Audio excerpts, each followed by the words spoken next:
bhagavato arahato sama sambuddhassa. Namo tassa bhagavato arahato sama sambuddhassa. Namo tassa bhagavato arahato sama sambuddhassa. Sungguh sulit terlahir sebagai manusia. Sungguh sulit untuk dapat bertahan hidup. Sungguh sulit untuk dapat mendengarkan Dhamma. Sungguh jarang terjadi kelahiran para Buddha. Terimalah salam kasih dalam Dhamma. Namo Sang Hyang Adi Buddhaya, Namo Buddhaya. Izinkan saya memperkenalkan diri. Biku Badra Sunanda Wamsa. Saya saat ini tinggal di Manokwari, Papua Barat. Dan saat ini sedang menjalankan masa wasa kebikuan yang ke-9, mengambil aditana wasa. Nah, sahabat terkasih, dimanapun kita berada, hari ini Bante akan sedikit berbagi sharing tentang 3 ukiran di dalam kehidupan ini. Apa itu 3 ukiran di dalam kehidupan ini? Tadi Bante sudah sampaikan bahwa sungguh sulit terlahir sebagai manusia dan sungguh sulit kita mempertahankan kehidupan ini. Kenapa dikatakan sungguh sulit sebagai manusia? Karena menjadi manusia itu membutuhkan kebajikan yang besar. Tidak semua makhluk yang saat ini terlahir sebagai manusia dapat terlahir lagi menjadi manusia. Begitu pula tidak semua makhluk yang terlahir menjadi dewa dapat terlahir menjadi manusia. Butuh kebajikan yang besar sekali. Bahkan diceritakan di dalam Dhamma, jika ada seekor penyu yang buta, yang hidup 100 tahun di dalam dasar laut, dan ada seorang pemuda yang melemparkan gelang ke tengah-tengah samudra. Gelang ini mengapung dan terombang-ambing ke utara, ke barat, ke selatan, ke barat daya, terus terombang-ambing. Dan kura-kura buta atau penyu buta yang hidup di dasar lautan ini muncul 100 tahun sekali. Ketika muncul ke permukaan, dia buta, kepalanya itu bisa tidak masuk ke dalam lubang gelang tersebut. Bisa, tapi kemungkinannya sangat kecil sekali. Begitu pula kelahiran sebagai manusia, bisa didapat, tapi sulit sekali. Inilah yang Buddha sampaikan dalam sebuah perumpamaan penyu dan gelang. Karena itu menjadi manusia adalah satu keberuntungan. Apalagi kita lahir dalam kondisi yang sehat dan kita terlahir dalam sasana atau dhamma ini ada. Karena kita lahir dalam masa Buddha, yaitu Buddha Sakyamuni. Ada 4 kategori manusia di dalam Dhamma disampaikan. Yang pertama disebut dengan Ugati Tanyu Ugala, yaitu manusia yang mempunyai kecerdasan spiritual yang sangat tinggi, yang ketika mendengar Dhamma, sekilas saja dia dapat mencapai tingkatan kesucian. Baik itu Sotapati, Maka dan Pala, Sakadagami, Maka dan Pala, Anagami, Maka dan Pala, ataupun Arahat, Maka dan Pala. Orang-orang ini dikatakan Ugati Tanyu Ugala. Namun orang-orang ini saat ini sudah tidak ada. Karena orang-orang yang mempunyai kebajikan besar ini, dia hidup dalam masa Buddha Sakyamuni. Seperti Yang Mulia Sariputta, Moggallana, Anuruddha, Kimbila, ataupun 5 pertapa. Mereka dikatakan orang-orang yang mempunyai kecerdasan spiritual yang tinggi. Disebut Ugati Tanyu Ugala. Yang kedua, yaitu Vipanchik Tanyu Ugala, yaitu orang-orang yang memiliki kecerdasan tinggi, tapi butuh bimbingan. Kenapa? Karena ketika dia mendengarkan ajaran, dia butuh bimbingan sebentar saja, dia bisa tercerahkan. Orang-orang ini termasuk orang yang sangat intelektual.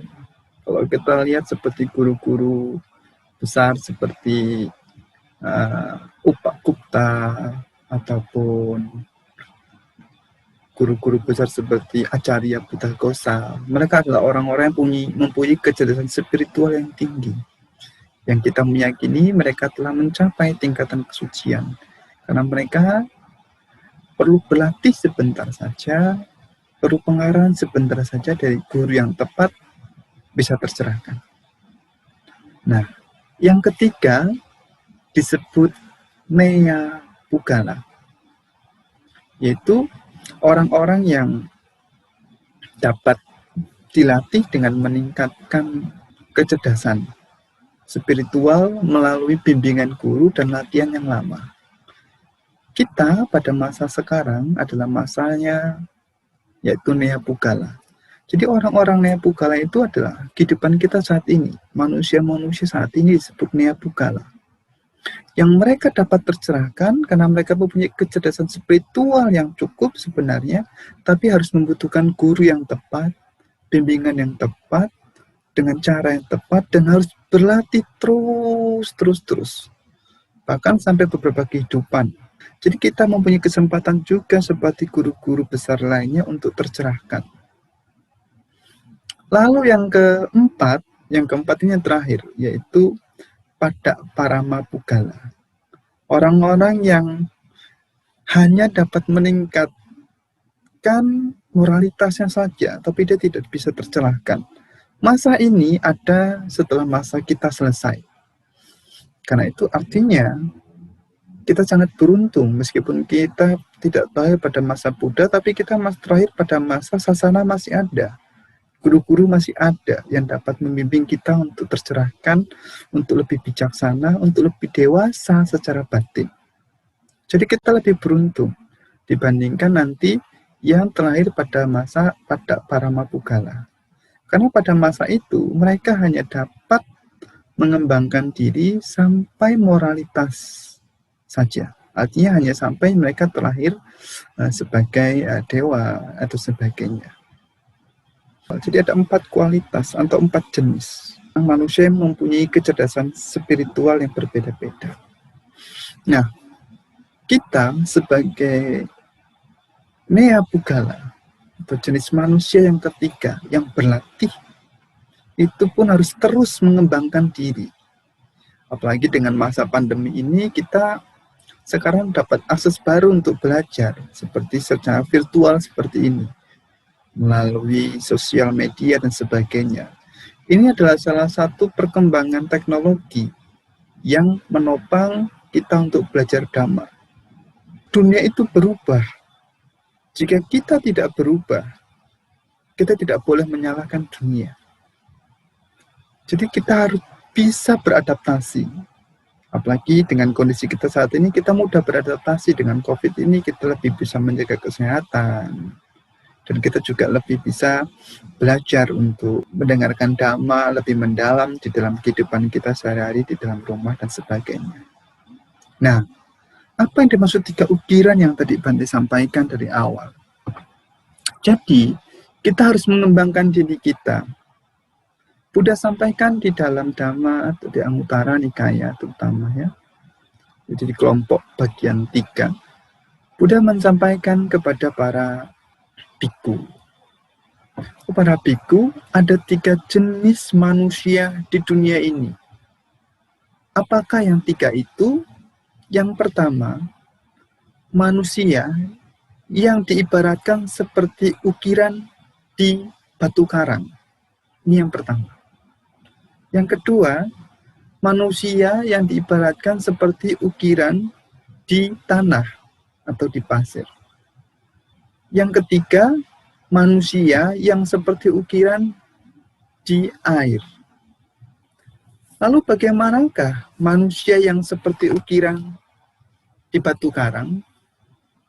Dikatakan, orang yang sering mempunyai amarah, kebencian, dendam terhadap dirinya sendiri atau lingkungannya atau sesama manusia, dan itu bertahan lama, ini dikatakan seperti ukiran di dalam karang yang sulit untuk terhapus, baik oleh angin, air, ataupun oleh bertahan lama waktu. Jadi manusia yang seperti batu karang ini adalah manusia yang mudah memendam dendam atau kebencian. Dan kita harus lihat ke dalam diri kita. Apakah hal tersebut, jenis manusia seperti batu karang ini adalah diri kita? Jika ada, kita harus belajar untuk melepaskannya, mengembangkan kasih sayang dalam diri kita. Yang kedua, yaitu seperti ukiran di dalam tanah atau di pasir. Ini adalah jenis yang kedua, yang dimana orang yang marah dan amarahnya tak bertahan lama. Sebentar saja. Dia marah tapi tidak bertahan lama. Dan ini adalah jenis kualitas yang perlu kita miliki juga. Umpamanya kita mempunyai amarah, dendam, itu ketika terukir dalam diri kita mungkin butuh waktu seminggu selesai. Tidak bertahun-tahun. Karena ada beberapa orang itu suka bertahun-tahun untuk mengembangkan dirinya agar bebas dari kebencian atau dendam. Jadi ini jenis yang kedua. Jenis yang ketiga itu yang benar-benar harus kita miliki, yaitu seperti ukiran di dalam air. Yang ketika mendapatkan kebencian, ketidaksukaan, itu seketika hilang. Dia tidak menyimpan dendam seperti air. Ketika kita melukis di air, ya seketika itu pun hilang. Ini adalah jenis yang ketiga, yang tidak bertahan lama, hanya sekian tersebut. Nah, dari tiga kualitas jenis ukiran, jenis manusia yang digambarkan tiga ukiran ini, kita dalam tipe yang mana? Jika kita tipe yang pertama seperti batu karang, berarti kita harus belajar untuk mengembangkan kasih sayang lebih mendalam lagi. Kasih sayang pada diri kita ataupun orang lain. Karena orang yang pertama yang akan merasakan penderitaan dari akibat dendam dan amarah bukanlah orang lain atau sekitar kita, tapi diri kita sendiri. Jika kita mempunyai jenis ukiran yang kedua, seperti tanah, kita juga harus mengembangkan lebih mendalam. Mengembangkan ketenangan dan kasih sayang. Sehingga batin kita seimbang. Dan jika kita dikatakan jenis yang ketiga, yang seperti di dalam air, kita harus mempertahankan lalu mengembangkan lebih dan lebih, sehingga ketenangan kita itu benar-benar seimbang. Upeksa kita benar-benar seimbang. Karena itu dimanapun kita berada, kita harus mengembangkan kasih sayang dan ketenangan. Kasih sayang itu seperti sayap kiri, ketenangan itu seperti sayap kanan. Jadi ketika itu dua sayap ini mengempak, dia bisa terbang. Terbang, melintasi, menyeberang ke pantai yang berbahagia. Jadi, sahabat terkasih, dimanapun kita berada, ingat, kita adalah manusia yang jenisnya adalah Nea Pugala, yang dapat berlatih, berkembang, terus-menerus. Ketika berjumpa dengan Dhamma, guru yang tepat, kita akan dapat menyeberang, merealisasi pencapaian yang telah dicapai oleh para guru-guru pada masa lampau. Karena itu, teruslah semangat dalam mengembangkan kasih sayang dan ketenangan. Teruslah berlatih, teruslah berlatih, teruslah berlatih. Sebagai closing penutup, Bante akan menyampaikan apa yang Buddha sampaikan di dalam Parinibbana Sutta, yaitu yawa dhamma sankara apamadena sampateta. Segala sesuatu yang terbentuk itu tidaklah kekal, selalu berubah. Karena itu berjuanglah, berjuanglah, berjuanglah untuk mengatasi ini. Apamadena sampateta. Terima kasih, semoga Anda berbahagia. Satu, satu, satu.